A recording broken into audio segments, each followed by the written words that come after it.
Hello, and welcome to the Feeling Good podcast, where you can learn powerful techniques to change the way you feel. I am your host, Dr. Rhonda Borowski, and joining me here in the Murrieta studio is Dr. David Burns. Dr. Burns is a pioneer in the development of cognitive behavioral therapy and the creator of the new TEAM therapy. He is the author of Feeling Good, which has sold over 5 million copies in the United States and has been translated into over 30 languages. His latest book, Feeling Great, contains powerful new techniques that make rapid recovery possible for many people struggling with depression and anxiety. Dr. Burns is currently an emeritus adjunct professor of clinical psychiatry at Stanford University School of Medicine.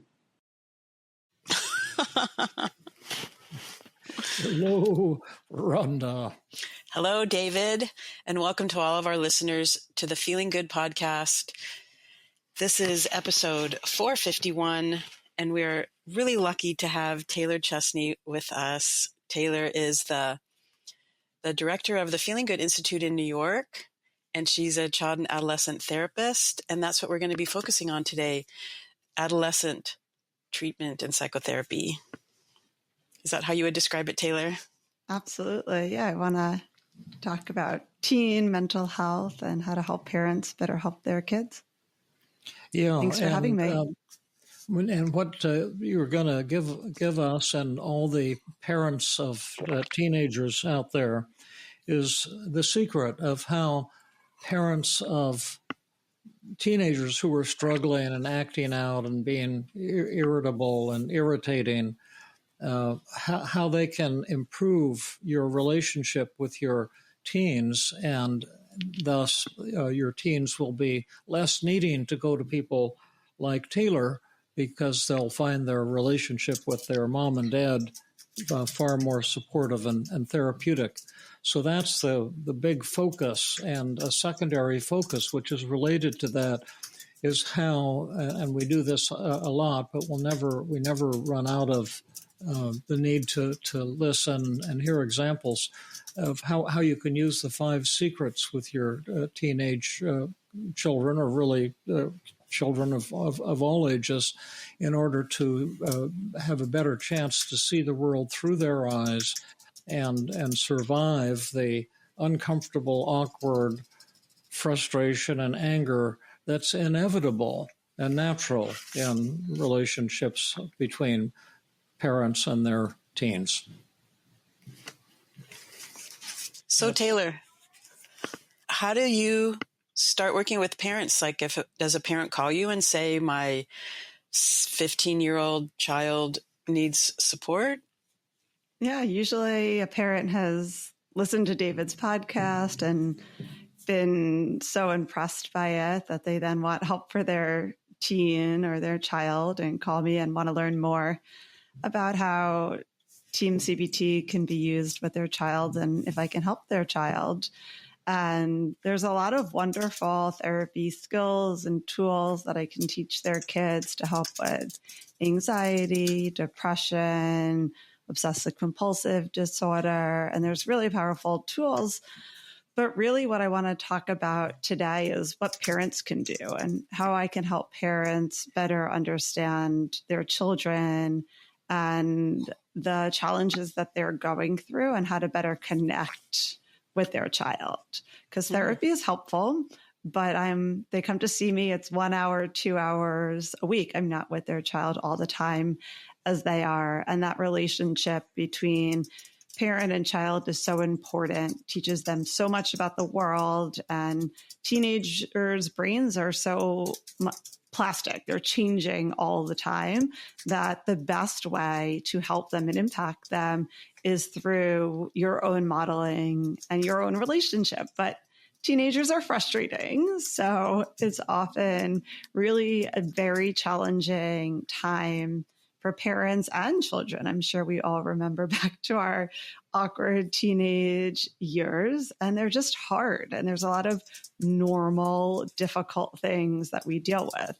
It's normal to be angry and frustrated and disorganized and impulsive. It's it's normal to want to spend lots of time with your friends and not take care of your responsibilities at home. And I just think parents often feel alone in understanding what's normal and how to still connect with a child that's really pushing them away. I actually just came back from my oldest son's middle school orientation, and I was just blown away by how much they loved this awkward age. They were so excited to have these middle schoolers who are impulsive and smelly and awkward and making new friends and taking risks and trying things. And I just loved how much they encouraged them to want to do all of the things that they should be doing at that time and make those mistakes there. And so made me want to talk here more about what to expect in those teenage years and sort of why teens are angry and disrespectful and don't want to spend time with their parents and can't get their homework done and all of these things, and how despite all of those challenges, we can still connect with them and use the 5 secrets as a really important tool for that. Can you give us some examples of that, Taylor? What you're saying sounds very potentially empowering and helpful and exciting, but bring it to life for us. Maybe show us what some of the mistakes we have made or are likely to make, and what's a different direction to go with our smelly, irritable, disorganized, rejecting of parents teenager. Yeah. So an example might be that a lot of times kids say things and they're just trying to express their feelings, and we want to jump in as parents and correct them. So a kid could come home and say, like a teenager might say, that party was so lame. It was a little bit of fun, but Jake's parents were there the whole time, so it sucked. Right? They're just kind of offloading when they get home. And a parent then might say something like, but it was so nice of them to have you over. Did you say thank you?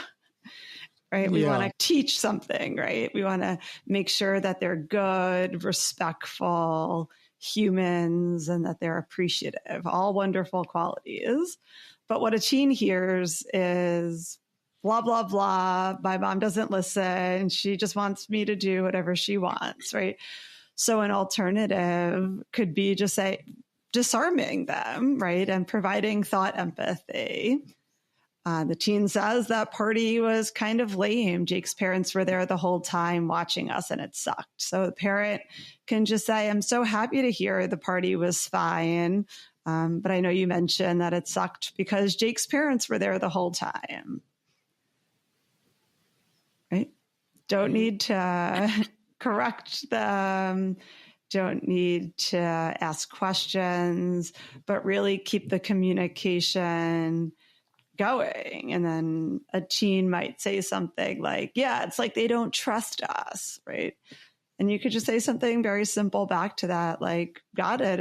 It's frustrating. You were there the whole time and they don't trust you. That sucks. Would you follow that up with an inquiry and ask, say, what was that like for you? You absolutely could. But oftentimes they'll just keep talking, right? Like if you are disarming and providing thought empathy, that's all you really want with teens. You want them talking, right? I actually think teens don't love questions.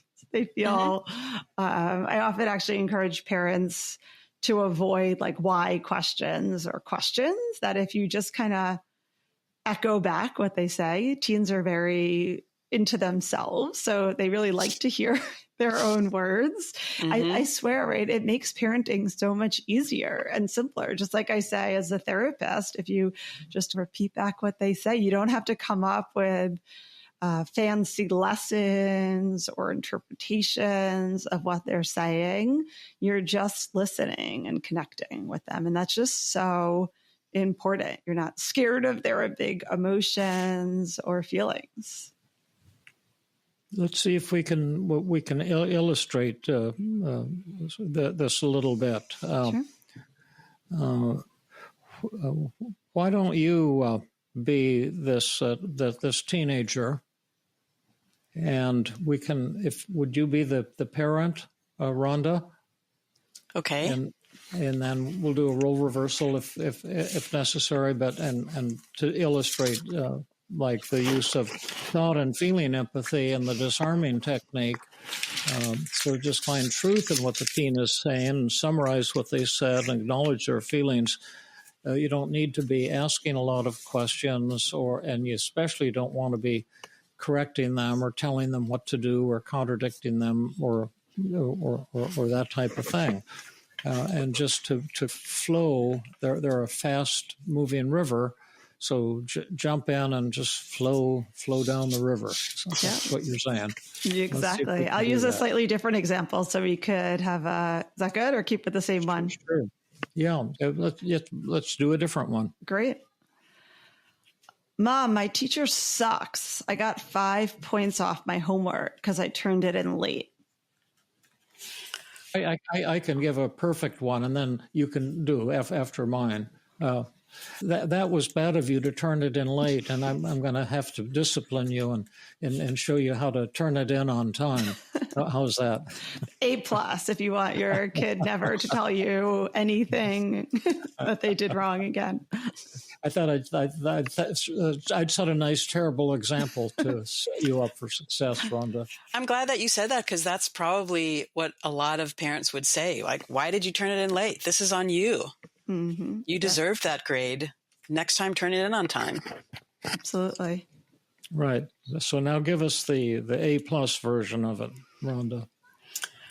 Oh, so Taylor, wow, you're telling me that your teacher sucks and you turned in your paper late and then got 5 points off because of that. And that sounds so frustrating. Yeah, it's super frustrating. I was up really late last night and having problems with my friends. So it just totally slipped my mind. Yeah. Yeah. So you were up late last night, supporting your friends, who were having problems.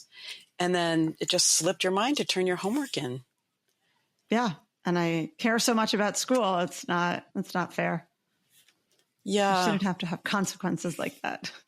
Right. You care so much about school. I really know that about you, and I love that about you. And you shouldn't have to have consequences because you care so much about your friends that you are helping them with their problems. So how are you gonna? How do you grade yourself, Rhonda? Well, it was really hard not to add things. You care so much about your friends. So I'd say I'd give a B+ because I didn't stick closely to thought empathy. I did give a little interpretation and added to it. It was hard, actually. Okay, great. How did you grade it, Taylor? I was going to give you an A. I was just so impressed how you didn't jump in and offer help or guidance or your own anxiety of how I was going to do in high school and what the implications of my bad grades were going to be. Mm-hmm. I just think it's so hard for parents to not jump in and put their own worries into the situation or correct their children or teach a lesson. I felt really connected to you, and I think that's what's most important. And I felt like I wanted to tell you more and open up more, which is such an important ingredient for kids to feel like they have someone to talk to without being judged. And we could have added another bell and whistle to it and just say, I know how much you love your friends and care about them and sacrificing your sleep late at night to help a friend shows how loving you are. And that's one of a long list of things I love about you. Mm. How do you think that would land, Taylor? I think that would be fantastic. Mm-hmm. I think it would make a teen feel really heard and listened to, and that a parent is seeing the things that are important to them. Mm-hmm. Now, Beck had this technique, TikTok, for procrastination. Yeah. But it was cool, task interfering cognitions and task-oriented cognitions. And what I'm getting at is, what are some of the thoughts that parents have that prevent them from simply paraphrasing what my child said or my teenager said and acknowledging their feelings. We illustrate these things, and they look super easy, but they're hard because it's hard to learn to communicate differently, but also because thoughts go through our mind that push us to do the wrong thing. What kind of thoughts do parents have that get them into the wrong ballpark?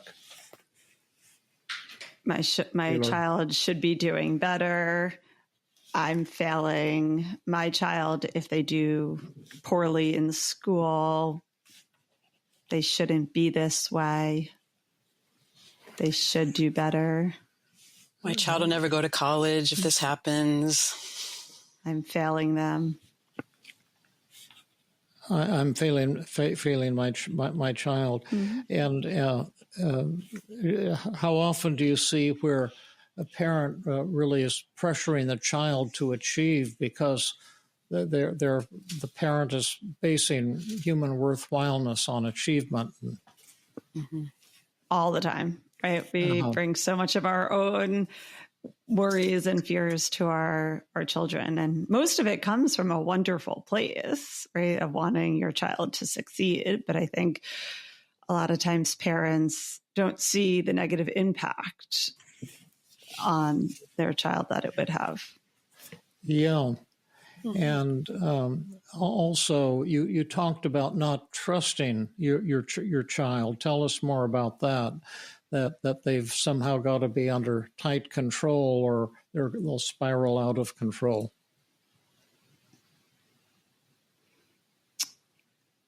A lot of times, parents want to be able to trust their child, and I think they think that one slip up means that they can't trust their child, and that it's very all or nothing. It's either you can trust or you can't trust.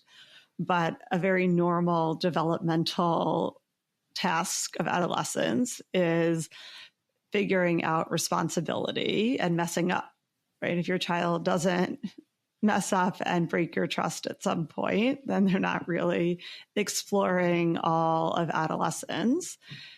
An adolescent's mind is incredibly impulsive, and their executive functioning, whether they have ADHD or not, is not fully developed. So they are not capable of doing what they're supposed to do 100% of the time. And one mess up does not mean that they are untrustworthy. This is a skill that they're needing to develop at this age. And I'd much rather my middle schooler break my trust in middle school when there's little consequences, or in their freshman year of high school when they're at home and we can work through it, than when they're in college 5,000 miles away, 500 miles away, wherever they end up going. And so even if a child does something in that moment that makes you feel as though you can't trust them, I think it's important for parents to realize it's a normal developmental milestone. Yeah, there was last week, we re-recorded an episode that we lost the audio. Do you remember, Rhonda? I do. And I talked about when I was a medical student going to the psychodrama marathons in downtown Palo Alto that were not like part of the university or professionally run. They were wild affairs.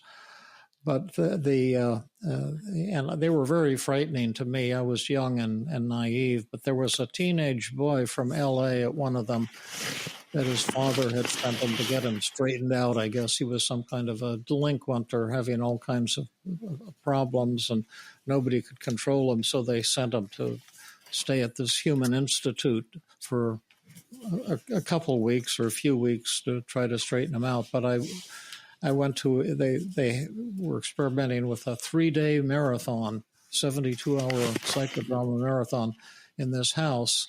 And the boy was there, and about halfway through the marathon, you're not allowed to leave the premises. And they're very confrontational. There's a lot of fighting and challenging and crying and laughing, and they're very wild affairs. But this boy escaped and started running, and I was kind of a helper. I was like an intern for 6 weeks to go and figure out some way to help out at these terrifying psychodrome marathons.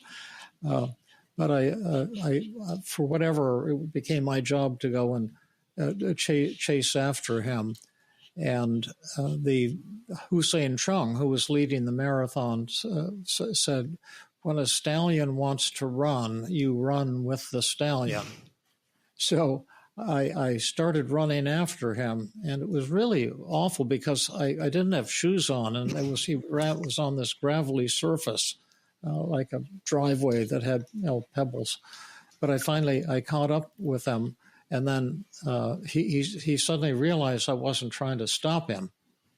So we were running together. And then we ended up in this yard of several houses away from the original one. And I just grabbed a hose and turned it on, I found, and started blasting him with it. And then he grabbed it and started blasting me with it. And then we went back to the marathon together. But it seemed like a really meaningful experience for me that I've never forgotten. And we do a lot of that in TEAM, where someone's resisting and we honor their resistance. And what you're saying seems to be much the same thing a little bit, is to let your teenagers lead you rather than you're trying to control them all the time. But tell us more about this. Bring this to life for us in whatever ways make sense to you, because it's a simple message. Sure. But I just know from my teaching the Tuesday group every week that when we're trying to teach even therapists something that is simple, it suddenly becomes impulsively difficult. Right. And so there's a lot of internal resistance, and people have trouble. They get stuck in their ways, and it can be hard for parents to let go of their compulsive urges to control their children and talk at their children and tell their children what to do and so forth. So, David, I think that's a beautiful example that you gave, and it completely relates to the law of opposites that you always talk about, right? You tell someone not to do it, and you're basically telling them exactly what they're going to want to do. If you tell a child, you shouldn't do that, you really should have turned in your homework on time, they're not going to all of a sudden become motivated to turn their homework in time. But if you tell a teen, if they say, "I didn't do my homework last night," and you say, "You really didn't want to do your homework last night. You're tired and you're exhausted and you work so hard and there's just so much on your plate. And I love how hard you're trying at all of these things," the resistance melts away. Whereas I think a lot of parents feel that they're gentle parenting. I think that's a term that gets thrown around a lot as parents that are more positive and use things such as the 5 secrets. I think a lot of parents fear that that just means you're going to let your child do whatever it is that they want, right?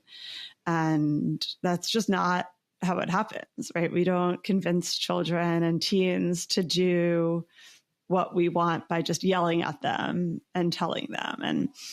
And I think one thing that's really important, and then we could jump into an example for parents to realize, is that if we can't model calmness in a moment, our child's not going to be able to act calm in that moment, right? Because their brain is not fully developed yet. They don't have emotional regulation, and they're not supposed to. So as parents, if we're losing our cool, it's hard to expect that they will. So an example could be something as silly as, like, you ask your teenager to put the dishes away, right? And then they don't do it, right? How might you respond to that? I think a lot of parents would say, "Rhonda, I asked you 20 minutes ago to put the dishes away, and you're sitting there on your phone and you're just being so rude and disrespectful, and I do everything for you. I just put the freaking dishes away. Can't you just do that?" Right? That would be And can you add to that? And you're being a bad person right now. Absolutely, right? You're going to grow up to be a felon, right? A sociopath. Right. And also, like, give me your those dishes away. You're doomed. And also adding the consequence, like, and give me your phone. I'll give you back your phone after you've unloaded the dishwasher. And so now you've created this power struggle and a lot more animosity. Right. Where there's a really good chance that they just got distracted. Right. And so if you say something to them, for example, Rhonda, I know I've asked a lot of you, and I asked you to put the dishes away, and I know you really don't want to. You have so much going on with your friends and schoolwork. And it must be really hard to handle all the demands that are on your plate. It would be very hard for that teenager then to not want to find time to do the dishes, right? Like what do you see as the difference between those two scenarios? Because we're not saying, oh, Rhonda, you don't have to do the dishes, bro. You can go do whatever you want. That was nowhere in what I said, right? Mm-hmm. Well, when you're shaming the first one, you're shaming the child, the teenager, and expressing anger and like creating the animosity. And in this one, your second version where you say, I ask a lot of you, and I know you don't want to do this, and I know it's hard to handle your situation with your friends and schoolwork, and now I'm giving you something else, and there's so many demands on your plate. That feels so much more respectful, and like you're really seeing the teen's world through their experience of their world. And that feels really powerful and awesome, actually. Right. How easy or difficult is it to teach parents these skills? And do you teach the parents the skills with the child present or with the child not present? I generally find the best way to teach these skills is without the child present. And then I encourage the parent to try it at home for a little bit before I actually start therapy with a child. Sometimes there's a situation, of course, where the child is really asking for therapy and wants help. But a lot of the time, parents are coming to me feeling super frustrated and angry and annoyed, and also sad that their child is struggling. But their child is often angry at home in general and just doesn't really feel connected or understood by their parents. And I think even the best parents struggle to connect with their children because children at this age, unfortunately, are supposed to be pushing their parents away. Children at this age, teens, are motivated by being social and being with their friends, and their behaviors follow that. They're not the same child that they were in elementary school. They're not giving you lots of that positive validation. They're not wanting to eat the food. Like elementary school age children give you a lot of love and validation, and they want to spend much more time with you. Teenagers are pushing away from you. And that is a normal developmental thing. You want your teenager to not want to spend time with you, to want to be socializing.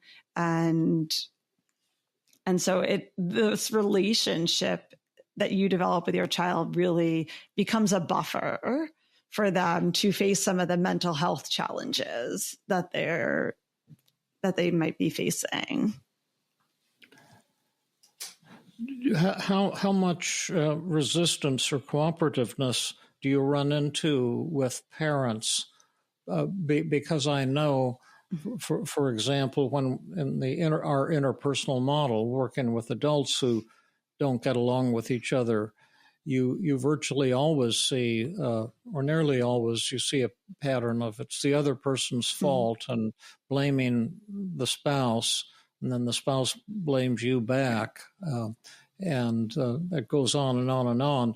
And the 5 secrets work like magic, except no one wants magic. Right. And so we have to work a lot, as you know, on the resistance of the adults who are mad at somebody. You know, maybe you don't want to get close to that person as the outcome resistance, and then maybe you do want to get close, but you don't want to have to examine your own role and give up blame. And I'm sure something similar must be happening with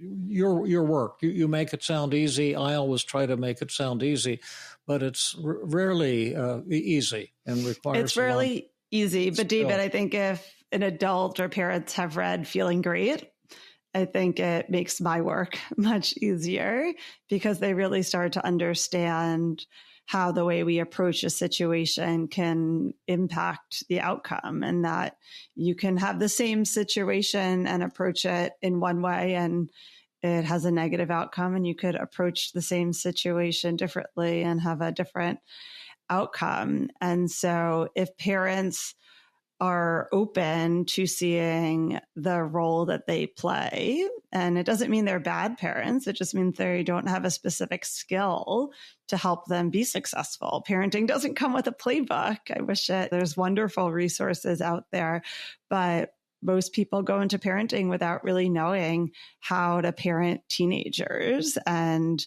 one important part of many sides of the parenting work is shifting your paradigm from controlling your children and making their decisions, which is very age appropriate and developmentally appropriate in elementary school, to when they're in middle school and high school, thinking about your role as influencing your teen and creating a relationship. Your voice will be better heard for years to come and in these pivotal, challenging moments if you've put a priority into the relationship.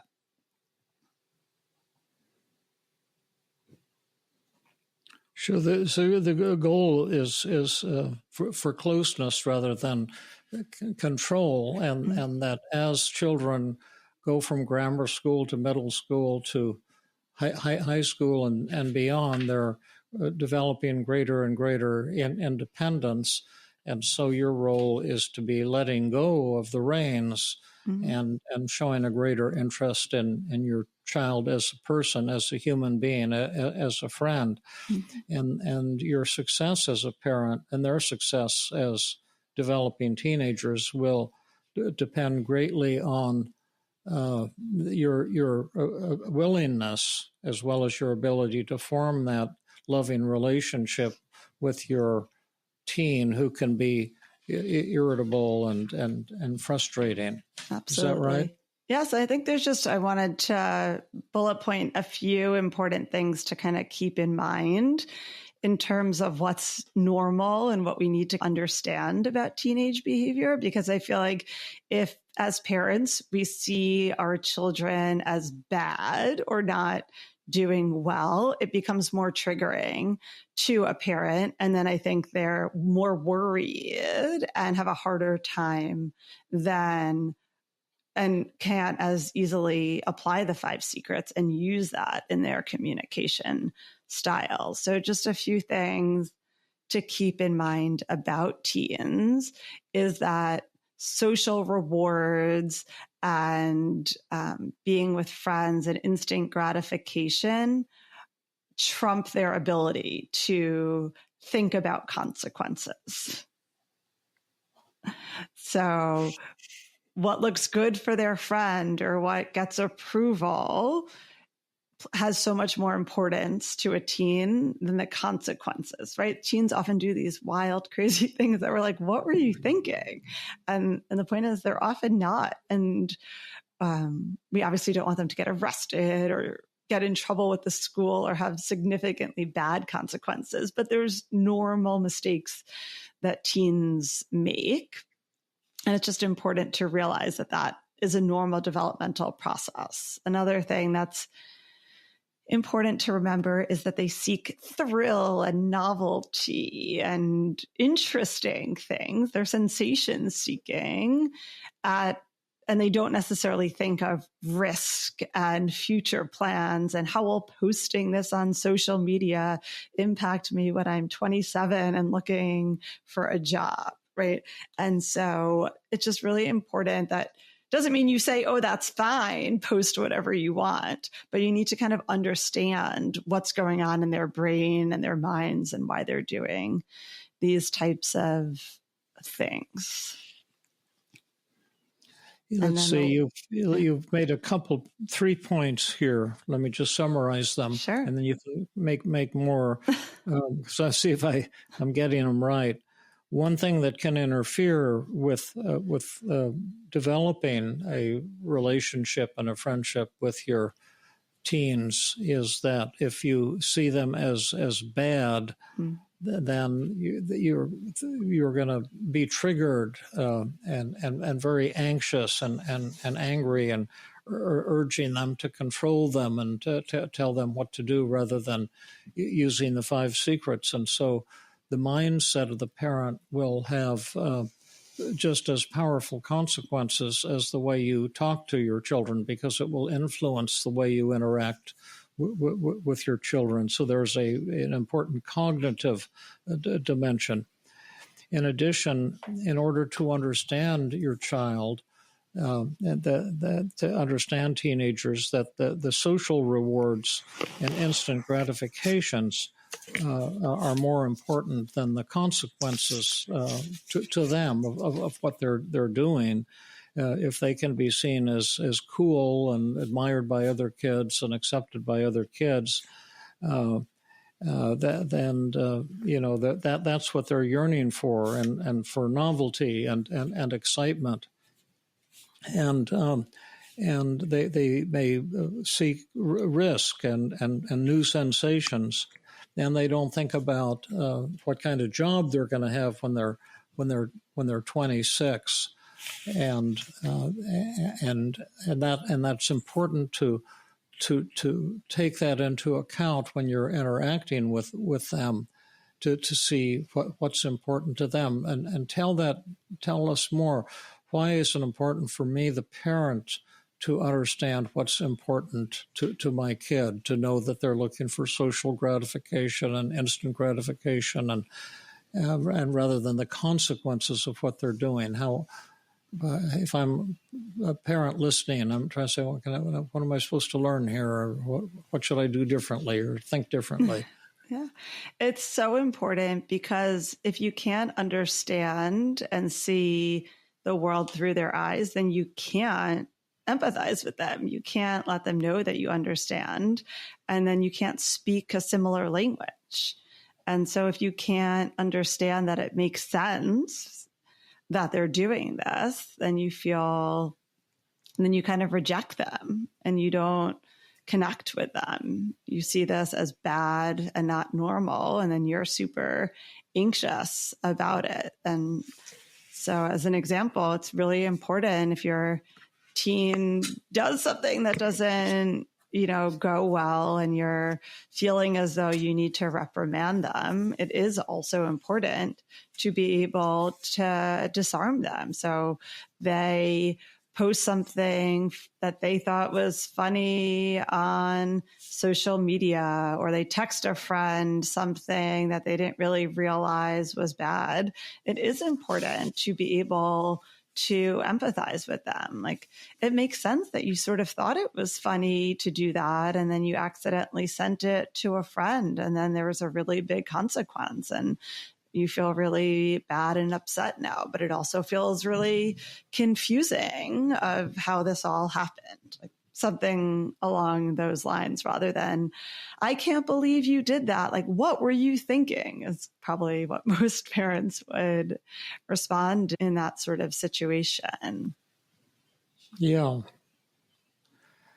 Now, this a theme I always bring up is that if I've always felt, what my wife and I've discovered along the way, is if we're working together as a team, we have a lot of power to influence our children, even today, and but it's so easy for the father and mother to have different philosophies about how to respond to the kid, and then the kid can kind of get involved, mixed up in that conflict between the mother and the father, which is focused on the child. Can you comment on that a little bit? Absolutely. I think you're 100% right that when there's a consistent message, it's the best tool to help your child. And if you can be on the same team and not contradict each other, then that is the most helpful. One thing that kids need is consistency. And if they think that they can ask one parent and get one answer and ask a different parent another question, then they know how to break you down. But if you and your partner are on the same page and sending the same message, that's a very important way to be a very effective parent. And related to that, I think is important to say, it's not as though when you're empathizing, you're saying you can do whatever you want. Like there's no rules, right? I think a lot of parents worry that if they do the 5 secrets with their children, that their children are just going to walk all over them, or think that actions don't have consequences. And that's just not the case, right? If your child does something, both parents can have the same message and still empathize with them without telling them that it's totally fine that you sent that message on social media. We're not about just telling kids that they can do whatever they want.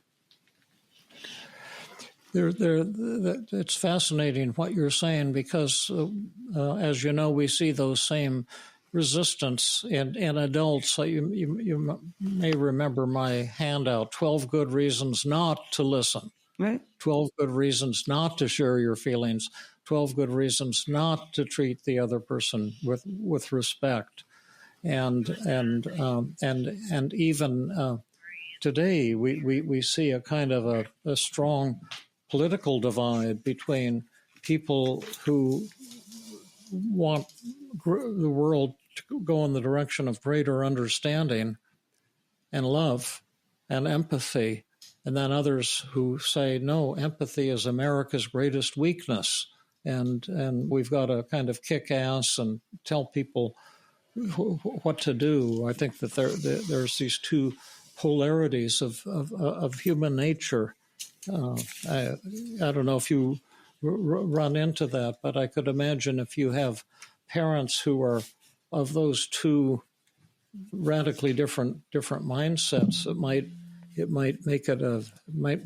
make it difficult to be more challenging to work with those parents that have radically different value systems on what's the way to deal with children. Yeah, I think all the time empathy or by kicking ass, you know. Yeah, I think I deal all the time with parents that have radically different views of the world and how to parent. But I do think usually the one thing that they do share in common is their love for their child. And if they're coming to me asking for help, they've obviously been struggling with their child. So I offer them a skill that they can try and a way of parenting. And I always say, try it. You don't have to do it, right? But try it out and see how it goes. And I think can't ever think of a time myself as a parent that I felt really good about yelling at my children. Often less is more, right? I'm not a perfect parent. I do a lot of things really wonderfully, but we all get upset. And I think if more of the time you can connect with your children and not react and teach them through your actions the way you want them to behave. I know the other day my kids, and this is divulging a little bit off of teens, but I think it's applicable to any age group, and a really important parenting skill is let it ride, like let it go.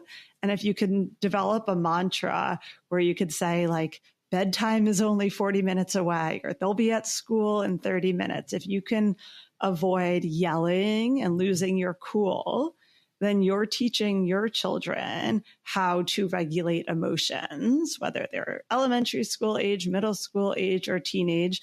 None of their brains are developed. They don't have emotional regulation. So if they're living in a family where everyone's yelling, they're not learning that skill. And there's nothing more important than that connection. And through just kind of letting it ride out and letting it go, so much can be benefited in the parent-child relationship. There's rarely any good that comes from yelling at your children and a negative interaction. So I just encourage parents to try to let it ride out. Whatever you have to tell yourself, like, this will be over soon, this too shall pass, and really focus on connection and joy and enjoying being a parent. Taylor, what would you do if you really do want to teach your child something very specific, or you really want a certain boundary to be set? Like, let's say you want your teenage son or daughter to go to bed at 11 p.m. And they're not going to bed. And you say, like, I understand you don't want to go to bed, and there's so much things that are interesting to do. And they're like, yeah, I'm not going to bed. And the next morning they can't wake up and get ready for school. And this is a pattern that continues. And at a certain point, do you feel like, look, I have to set my foot down and you absolutely must go to bed at 11? I can think of a lot of other examples like that. But what do you do in situations like where you really need to hold a firm boundary? I think there's very few things that we can force our children to do, right? You can't force a child to go to sleep. You can't force a child to eat, but you can set them up for success. You can make it more likely so they'll sleep. You can provide them with healthy foods or the right types of foods. But I don't know anyone that could tell someone that they must go to sleep at this moment. So I don't think that that's a wonderful moment to force the rule. I think it's really important that you fight battles that you know that you can win, and start small and realistic. If you're struggling to have your child go through a routine or things that they must do at home, it's really, and we could do a whole nother podcast on shaping children's behaviors, but I think it's important to set small, realistic, tangible goals that they can be successful with. It's really important for parents to have success with their children. And so I would never just go into like bedtime. I would focus first on having them unwind, having them take their phone out of the room. Like, what are specific things that you can be successful with? And I also encourage parents never to fight the battle in the moment when everyone is dysregulated and upset. It would be like maybe the day when they get home from school the next day, when you can actually have a conversation with them about some of the challenges that they're facing. But really through listening and empathy, Rhonda, I feel stuck because I know you don't want to go to sleep when I tell you to. And I also feel worried about how tired you've been, but I know it's really important for you to stay up late. You worry about missing out on social stuff. You're worried about not getting great grades in school. And I love you so much. And I just wanted to see if we could spend some time talking about what's been going on at night and how you're doing. Yeah, that sounds great. Sounds really great. And the timing of that is important. Why didn't we think of that, Rhonda? I don't know. Why didn't I? Because Taylor's the expert. I want to hear what you have to say. Yeah. I think the really interesting thing that you said is talking about it not in the moment of dysregulation, not at 11:30 when you want to go to bed and you want your child to go to bed and you're like, I can't tell you. You're starting to pull your hair out. Yeah. Right. That's the time where I would just leave them in their room, right? If this is a repetitive problem that we're having, I think this is an important message for parents to also hear is you're not going to fix the problem in that one moment in time. Right? It's not about getting your child to sleep in that moment. It's about connecting with them the next day and hearing what's going on for them and connecting with them. Right? Everything is not a transaction that needs to be fixed in that moment. It's not control, but connection. Is that what you said? Absolutely. Connection, not control. Mm-hmm. Mm-hmm. Is that the title of your upcoming book that you're promoting? I can't wait till I can have time to sit down and put all these thoughts into a book one day. Yeah. Yeah. Well, that can be a nice chapter title, Connection, Not Control. Absolutely. Yeah, that might be the answer to a lot of the world's problems. Right. Do you find that some parents are easier to deal with than others? Absolutely. I think every parent is doing the best that they're able to. And that's a really important part of my work when I work with parents, that I always approach them with warmth and empathy and assume that they've had their own upbringing and experiences in the world that have shaped them into who they are. And they're bringing all of that to their parenting relationship with their child. And I always assume that they're doing the best that they're able to, and that we're in a partnership together to help them be a more effective parent through connection with their child. When you have a new case coming to you, which involves some teenager who's struggling, misbehaving, whatever, and parents who are yelling and upset with their teenager, and then what percentage of the time do you end up spending with the parents alone as a couple, the child alone, and the three together as a little family system? You divide it up among those different modalities, or? I really try to encourage the parents to do the work first, not at the same time, because I find it really hard to know what's impacting what if we're doing all three at the same time. So I often find if there's a parent that's having a really hard time parenting their children, there's a lot of yelling and challenges, I'll encourage the parents to work with me first. But whenever I start working with a family, I do an intake first, where I meet with the parents and then I meet with the child for 2 sessions. And then I do a 4th wrap-up session where we meet all together. And I'll tell them honestly what I think is going on and how I could be most effective. My goal as a therapist is to always bring about change as quickly as possible. And if that means helping the parents, that's what I'll recommend. If it means helping the child, that's what I'll recommend. And I always try to be honest and flexible as well. Like if a parent doesn't want what I have to offer, but wants me to work with their child, I'm always honest on if I think I can do that, how effective I think I'll be, and really try to treat each family as a unique system that works differently from the next. So it's really not a one size fits all, but I do try to bring all this wisdom to my work and create a treatment plan with a family that honors what they want to get out of treatment, as well as how I think I can be most effective with them. But it sounds like you spend at least 50% of the time working with the parents. Absolutely. Interesting.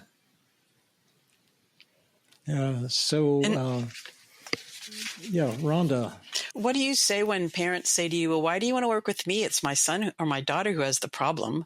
And you're blaming me, but it's them that's not getting their homework done or not going to bed. It's them that's being oppositional or doing drugs or whatever they're doing. So why do you want to work with me?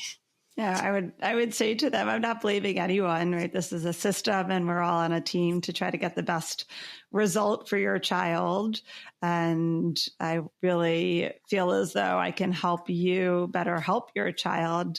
I'm only in session with them for 1 hour or 2 hours a week, depending how we work. And we can do that. It's just going to be really pretty slow because I'll assign them homework to work hard in between sessions to bring about the desired change. But if their desired change isn't what you're wanting, we're not going to be effective. I can't convince them to work on what you want. But what I do know is that if you learn these skills and practice them, it'll speed up our therapy 100 times faster. And my goal is to save you money. Therapy is expensive, and save you time, because the longer your child is suffering, the worse it is. So I don't do this to blame anyone. I think everyone plays a role in it, but I really just want to help you and help your family as quickly as possible. And sometimes there are situations where a child just has anxiety or a child just has depression, and it's largely them asking for help. And I think that's very different. But I think a lot of times there are these complex family situations where the parents have perfectionism or anxiety and come from a loving place, but want their children to do really well. And it kind of gets all entangled with good intention. And so I try to help untangle it and help parents have a skill set that they feel like they can use every single day to connect with their child. And do you refer them to David's book, Feeling Good Together? I do. I think Feeling Good Together is wonderful. I think Feeling Great is really great. Thank you. Yeah, I think the more you can learn about connecting and your thoughts, and David has just provided so many wonderful resources. I always recommend these podcasts. It's just such a gift to listeners that you've provided this. So there's such wonderful knowledge in here as well. Will you recommend this podcast? Yeah, I think it's pretty okay. I mean, I will. I think it's awesome. Thank you. Yeah. I just feel so passionate about, I love kids, and I just think it's such a special time and a gift to be able to connect. But I think it's a really hard skill as well. So it seems to me like the message is a very simple one, and perhaps isn't the answer to all problems of all teenagers, but that the teenagers are yearning for a loving connection with their parents, and that if you learn how to nurture that connection, they'll want to please you, and you'll get much more of your goals achieved for your children through understanding than through yelling or controlling or power struggle or some rigid disciplinarian approach. And it's a very trusting approach as well.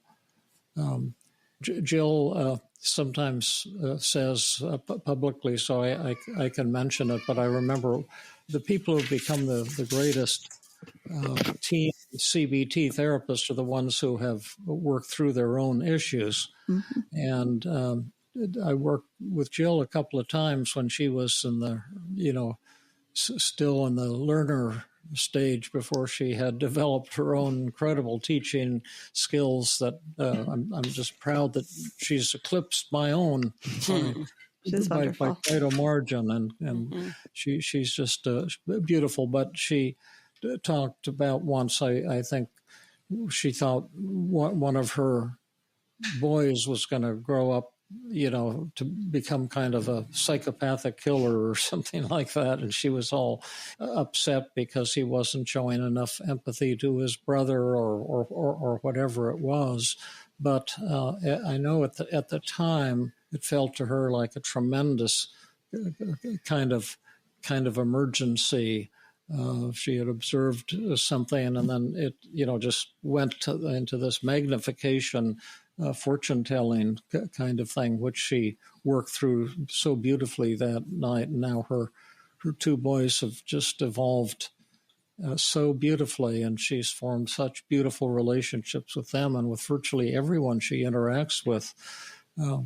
It's just a testimonial to what you're saying. I think she's lived Taylor's approach, although she probably doesn't think of it in those terms. It's more the Jill's approach, but it's been the same thing. And as you say, but people don't understand. They think, well, if you're empathic and warm and caring, that means you're not going to be enforcing any rules, and then your children will go wild. And people always see things through a skewed light, so it's hard to get people enlightened to see things clearly. But I'm just babbling, but I'll shut up. But I love the simplicity and the love and optimism in your message, is what I'm trying to say. Because it could be very complicated figuring out how to work with teens who are very complicated. But you're making it seem challenging but simple. Some clear rules to follow and tools to learn. David, I think you created one of the greatest parenting hacks of all time with the 5 secrets. It just it makes parenting so much easier. There's just so much less that you have to, less brain power that you have to use by not having to interpret things or fix things or point out their errors. You just get to say what they say. Yeah. Well, you have your own beautiful crew there, ready to to jump on the teenage rocket ship, starting within about a year. And then the others will be a parade through the teenage years. So looking forward to it. We'll have to have you back with your kids when they're teenagers and say, now, tell us about Taylor. Is she as good as she sounds on podcast? That'd be funny. I ask them how I'm doing all the time, right? It's just like as therapists, we get feedback. I always am open, and sometimes it's painful and I disarm them. And other times it's really cool to hear that I'm doing well. Oh, yeah. I know what you mean. It can feel very painful sometimes. It can. Yep. This was so rewarding to hear, Taylor, that we can have connection with our teens, and we can create that connection by the skills of our language and the skills that David has. The 5 secrets are just so amazing and so powerful. And that the skills that you're using to teach parents, it's hard to teach the 5 secrets. It's hard to get people motivated to practice. I'm really admiring that you're incorporating that in your work with teens. It's awesome. Thank you. And we're doing, of course, teaching the same message with adults, forced empathy and 5 secrets and seeing the world through other people's eyes rather than through our own filters, which are so distorted and create so much anger for ourselves and pain for other people, and get involved in these self-fulfilling prophecies and traps. But it's really the same theme for people of all ages, really. Learning to listen, learning to disarm, learning thought and feeling empathy, seeing the truth in what the person is saying. And sitting with open hands. I put them up here next to the camera, but people can't hear us because it's not on video. Can't see us because it's not on video anymore, just audio. But it's a beautiful message, and you're looking beautiful too, Taylor, and so confident and kind of peaceful. Thank you. I'm so happy that we had this podcast with you, Taylor. I know that I'm going to be referring it to lots of people to listen to. It was really a masterclass in working with teens, and I appreciate it. Yeah. Thanks for having me. It's always a pleasure to be here with you both. This has been another episode of the Feeling Good podcast. For more information, visit Dr. Burns' website at feelinggood.com, where you will find the show notes under the podcast page. You will also find archives of previous episodes and many resources for therapists and non-therapists. We welcome your comments and questions. If you want to support the show, please share the podcast with people who might benefit from it.